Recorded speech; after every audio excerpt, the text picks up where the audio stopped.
Mm. See, they running out. They adrenochrome factories have been effectively shut down, and they've been trying to get as many kids as they can to try to survive on their last of those sips of presence here. And the babies coming up missing is not good. And then you still got a remnant from the Lazarus group that need other people organs because they too goddamn old and need to be put out their damn misery. Because they need somebody else's life force to survive. Right. All right, let's keep this thing going. Let's get to another. I don't know what this is. They said, "What do you know about Rita Orsic?" What's that? No, I've never heard that name. Yeah. All right, let's keep this thing. Somebody said, "Does Osha have any books?" He got books, right? Yep. Yeah. You could type Osho in on Amazon Books, and it's gonna come up with a bunch of books. Some of them gonna be under the name Raj Meeks. It's the same guy. Mm-hmm. He got some fire. Somebody wants to know, what is your take on 3 Atlas and Chandra's 3 moons finding? I don't know if I'm saying that right. Yeah, that's probably somebody who put out a video and I haven't seen it. Yeah, it sounds like it's like a podcast or something, or one of those researchers that be looking up statistics and stuff. I'm not familiar with them. Next question. Has it ever been an ancient myth? This is interesting. An ancient myth involving a sister versus sister battle for supremacy. Interesting question. There is. Matter of fact, it's some that's not even that ancient, but most of the ancient ones, the ancient stories of the women who were vying for the power to the throne, they was also vying for a particular mate, because in order for her to take the throne, she got the blood right, but she might not have the right mate, so that'll disqualify her. But I can't name 2 sisters that was at it, because when the patriarchal onslaught came and they began to villainize the sisters, even the ones that was bad was villainized as the ones that was good was villainized. So those stories is hard to recover post patriarchal onslaught. Right. Damn, women been fighting over men a long time then, Rod. But it's not all women, only certain ones. Which you gotta remember, a lot of the stuff we see going on today, that stuff wasn't going on 10,000 years ago. Mm-hmm. In social activity and communication, most marriages was arranged. This new stuff where your marriage is not arranged is a disaster. I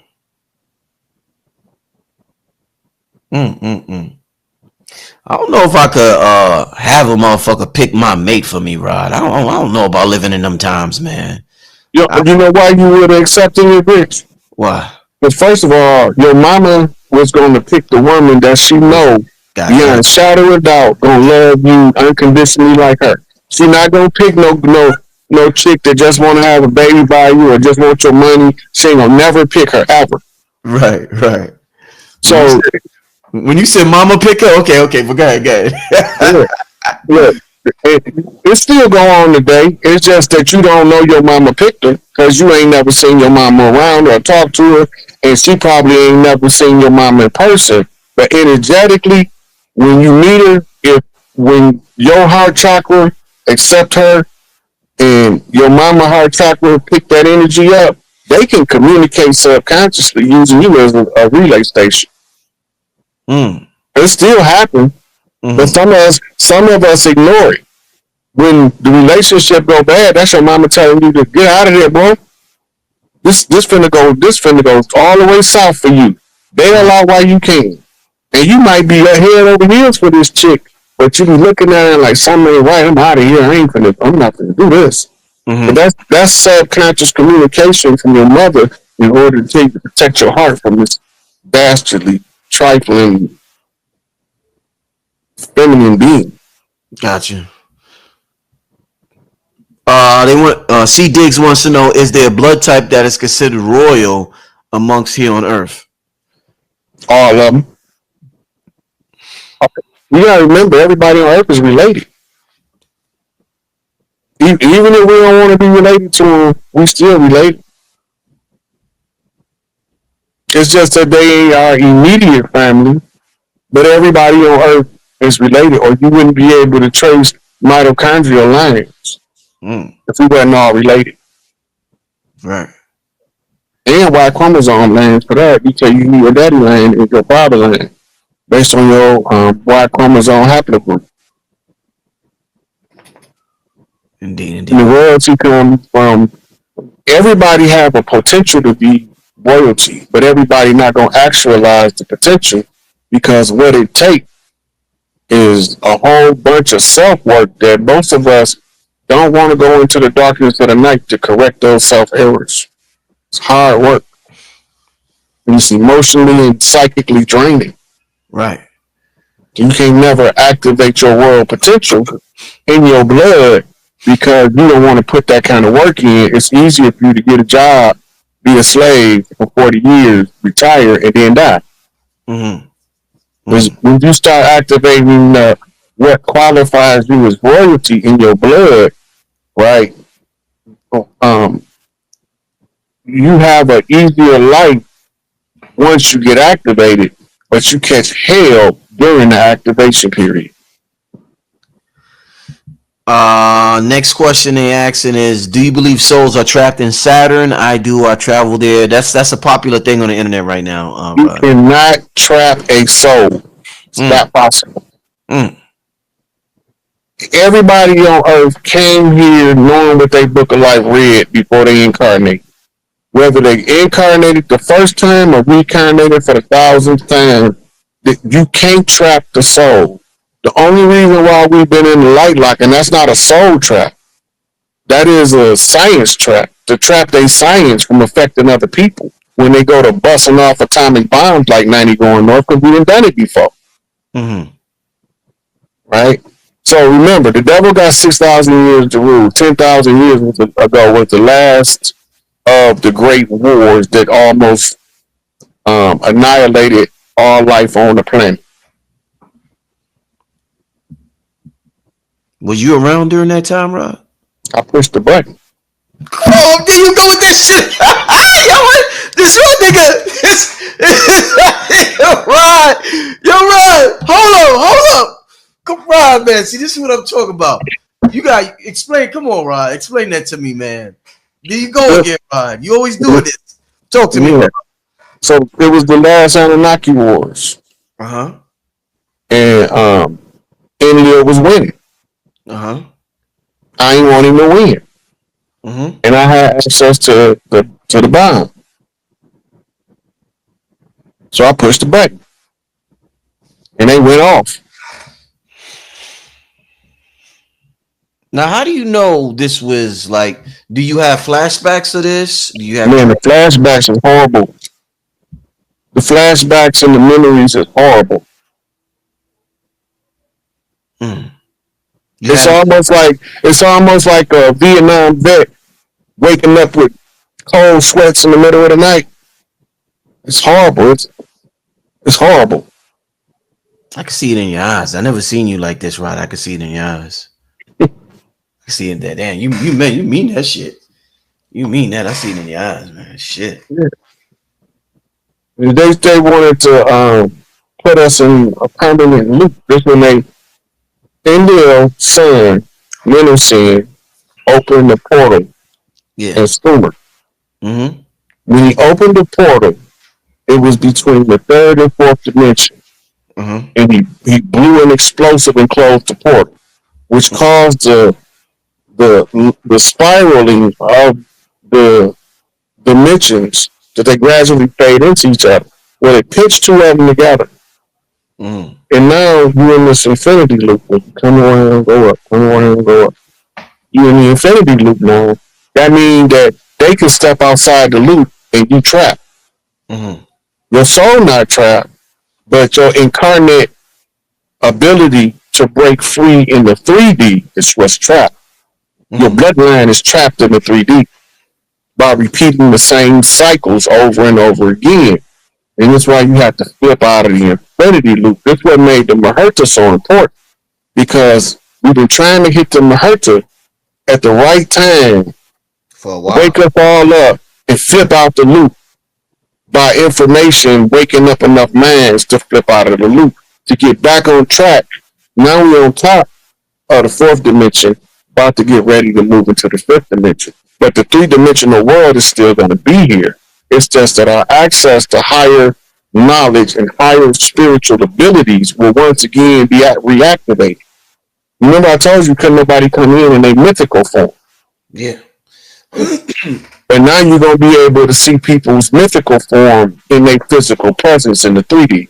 It'll be clear as day. Oh, she's an ogre. She's a fairy. He's a gnome. Right? You'll be able to recognize them, but they're still going to look human. That's the Earth rule. On Earth, everybody, all higher evolved beings got to take on the form of the human. And this is what happened when a lot of those reptilians, we didn't know that killing them was going to make them turn into us over time. The more you kill them, the more like us they look. It's like that? Yeah. That's what the story, you see the Great Wall with Tom Cruise? Yeah. You remember them beasts, they kept killing them? Okay. And every time you kill one, they become more and more like a human, because it's the highest frequency in the energy field that matches their frequency coming from where they from. So they the top species where they from. We the top species here.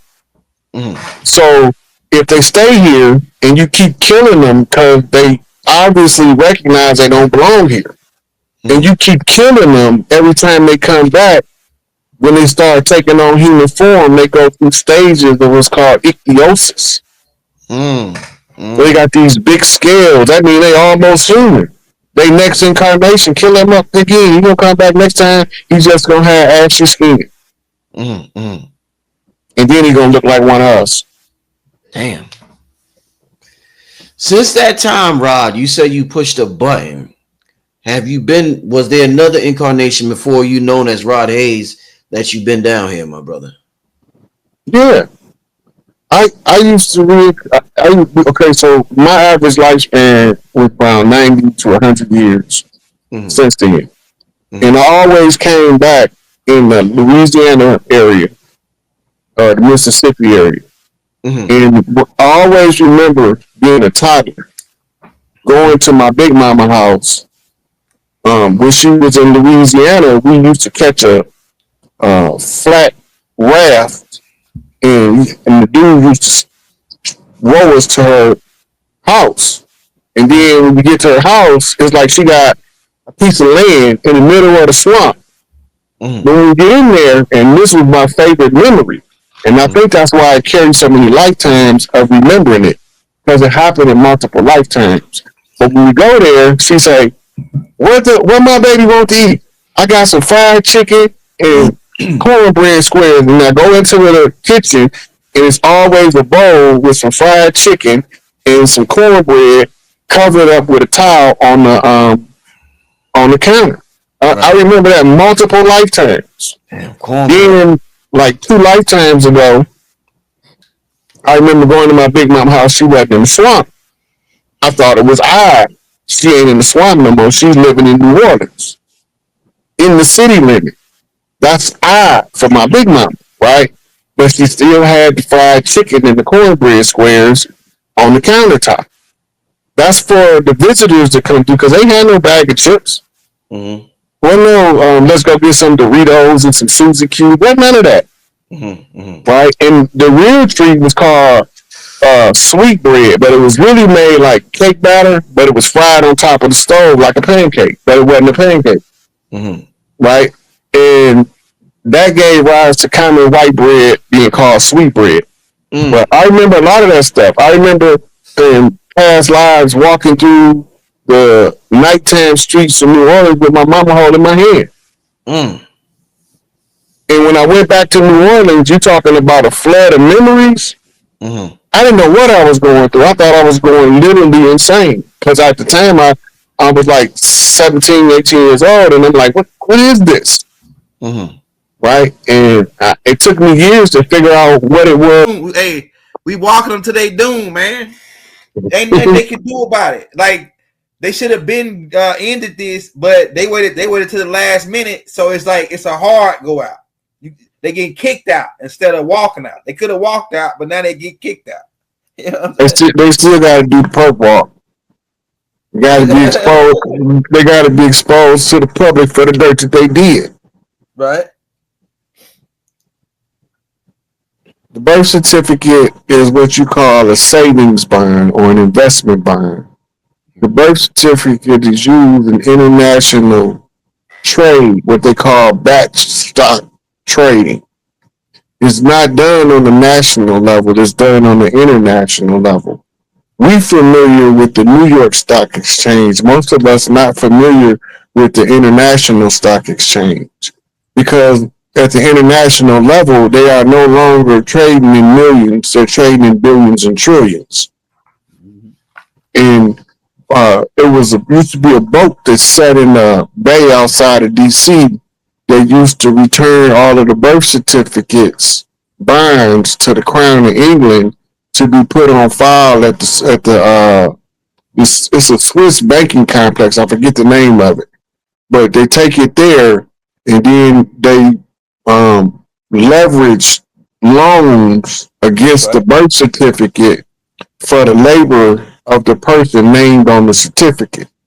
They also do batch trading in death certificates because they know that death is an illusion and you don't never really die, you just change bodies. So you still have an energy reserve that falls under necromancy.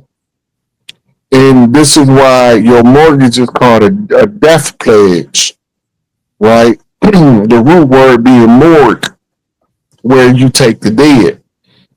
The death certificate is your morgue certificate, which is your mortuary certificate that they can trade against your decomposition rate.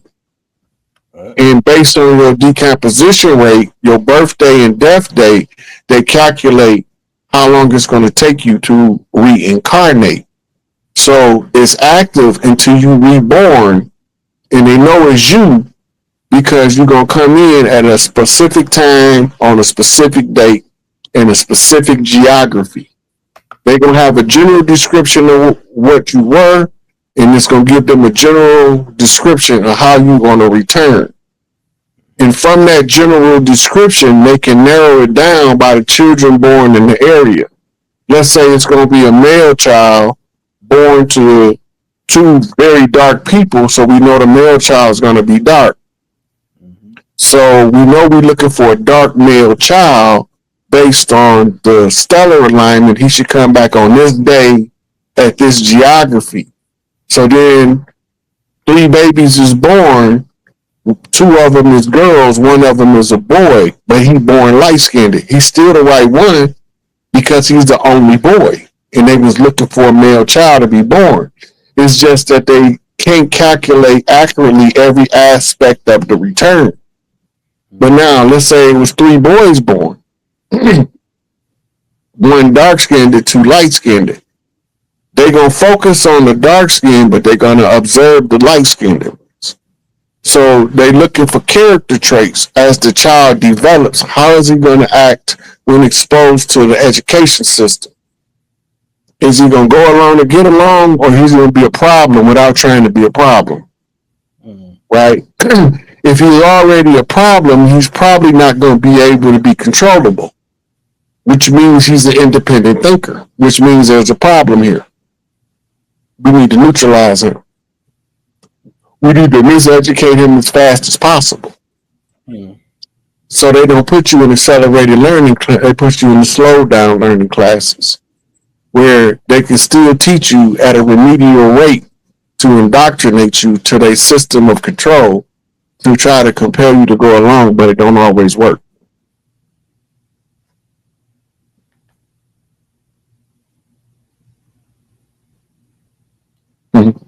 we went over this on several occasions where the Moors come from, and we trace them back to Menacin and Enlil, and that's part of the Yaqub story. Yaqub, or Jacob, being one of the chosen of Enlil to replace the children of Enki, and they did it through the breeding program, and they left people look like us in charge. Mm-hmm. I wanted to call him something else out of, but Hello.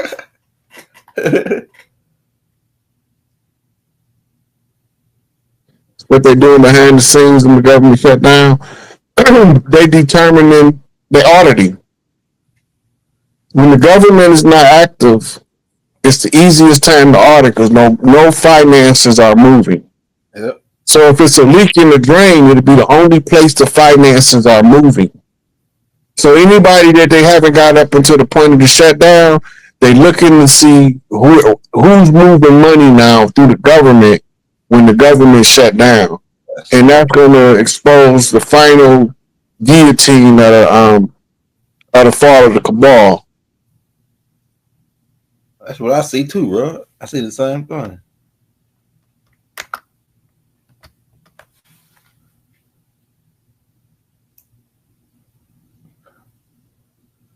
The Taínos, their involvement with the tribes before the conquistadors.